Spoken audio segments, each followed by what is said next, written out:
Hello everyone, I'm Chris Mozillo, Secret Society son. It's double-barreled. And today I'm going to be talking about a group that's been causing the West quite a bit of trouble. It's a group designed around hate and harassment, and generally hates the idea of women doing just about anything. No, not that movement. Today we're going to be talking about #Gamergate. So, let's all be clear from the get-go. As a name of a group, #Gamergate is a pretty terrible one. Obviously going off the common thing that you add the suffix gate to the end of any type of scandal, originally done in Watergate Gate, it seems weird to name your group the name of the supposed scandal. What's your name? Why, it's Gamergate. What scandal are you campaigning against? Well, Gamergate, of course. So, are you campaigning against yourselves? You see how this could get a little confusing? So, the obvious question would be, what are these people campaigning about? Well, what do we want? Better ethics. No politics. No women in video games. The right to death threat anyone. That's more or less it. As a movement, there's little to no direction to it. There's no discernible figureheads to the movement, and also practically no agreed upon written manifesto of what the movement specifically wants. This means there's no governing body in the movement or any form of written rules for it to keep it focused on, I don't know, not violently harassing any and all women in the industry.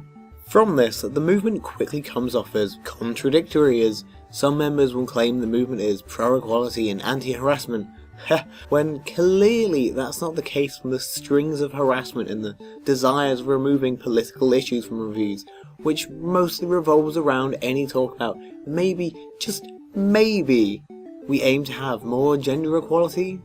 Maybe? So yeah, really pro-equality there when you don't want any talk about trying to achieve gender equality.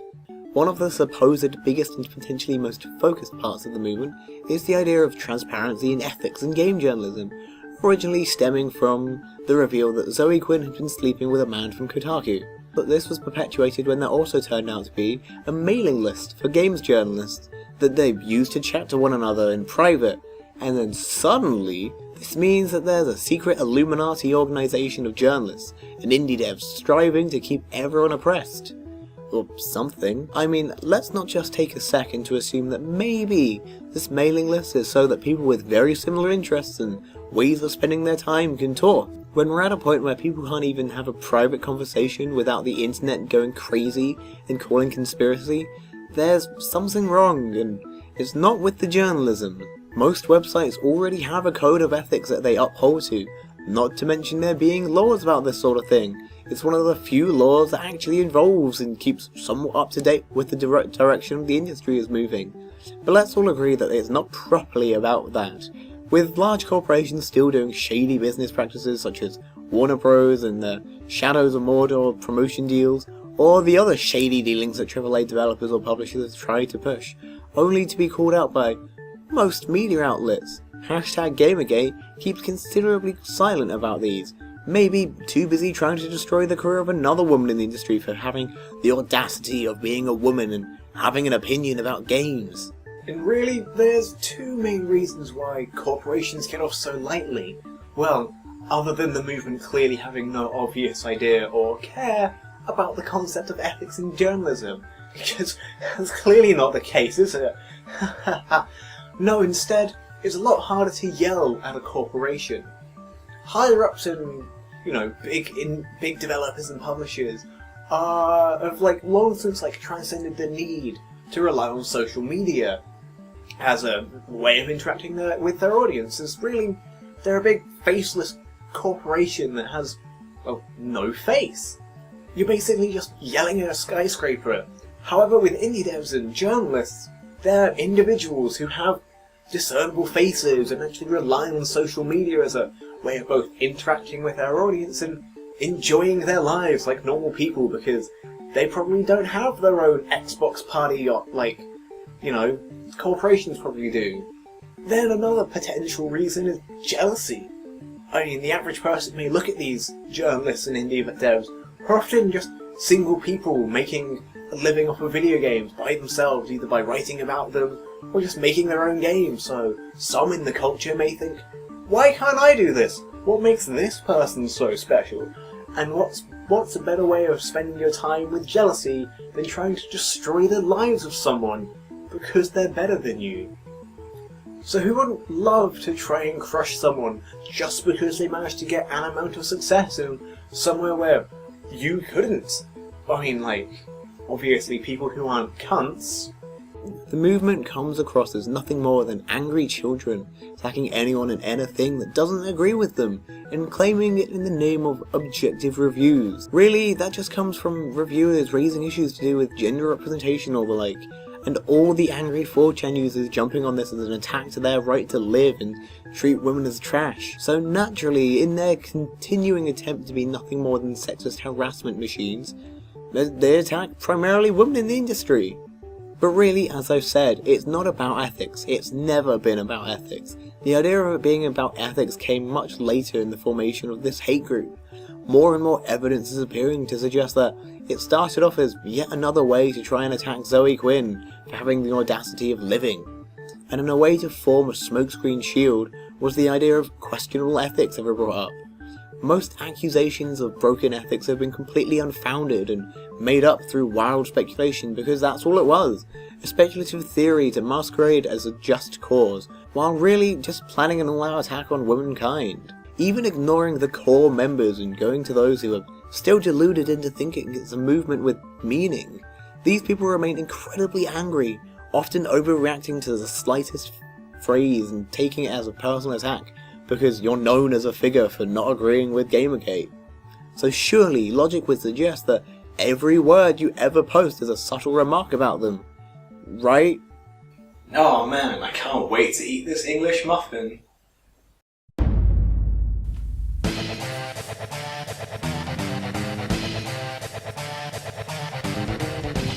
How dare you say something so mean about that English muffin when you're clearly making a reference to my cause? You know damn well that you're an horrible person, and so do I, because someone I know was told by another dude that you're pretty damn awful, and I know that to be a fact despite having seen nothing to suggest otherwise. You asshole. This is a group that is so eager to verbally assault anyone and everyone that they literally start any discussion by shooting you in the chest because they heard from a guy who heard from a guy that you probably maybe were a mean person. Although there's no evidence of it, but you know.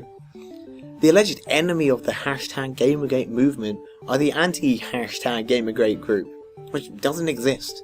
There's no banner for people who disagree with Gamergate to collect under. It's just anyone who doesn't agree with them is the enemy, and this has led to an apparent war of two sides going on.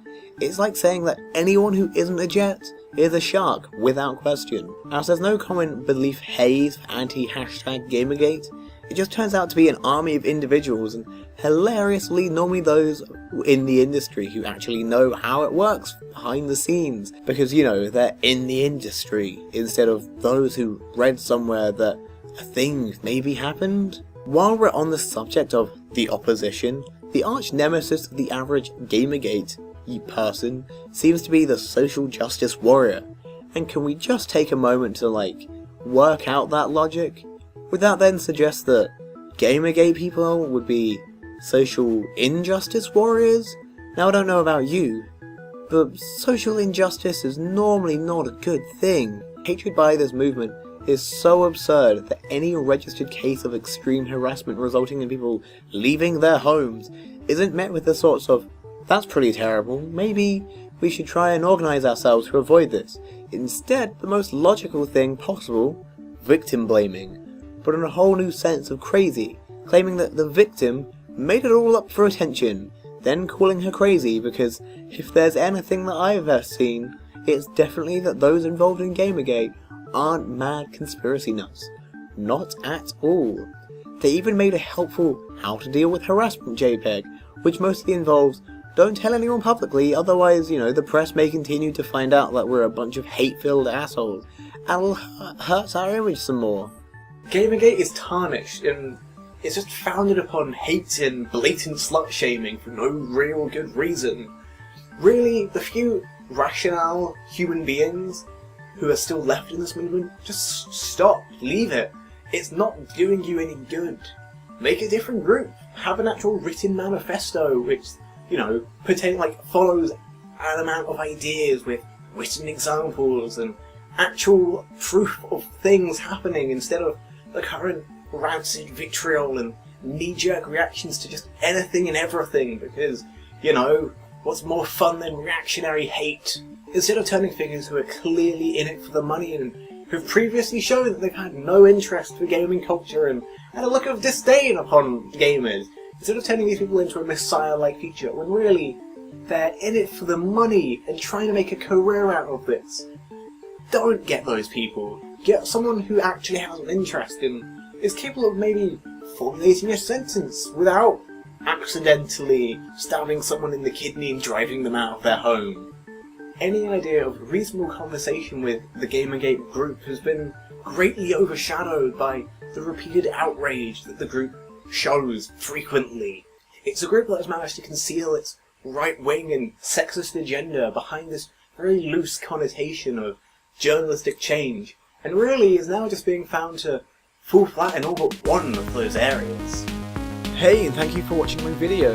Sorry about my voice in this one. I went on a protest march whilst I was pretty gosh darn ill, and it resulted in my voice being, completely decimated, as you may have noticed. Anyway, if you liked what you saw, feel free to tell me about it, do the classic YouTube things that enforce positive action. If you hated every single moment about it, tell me in as many words as physically possible with as many expletives, because who doesn't like being verbally abused repeatedly? Because let's all be honest now, that's what this is all about, isn't it? Anyway, thank you and see you next time.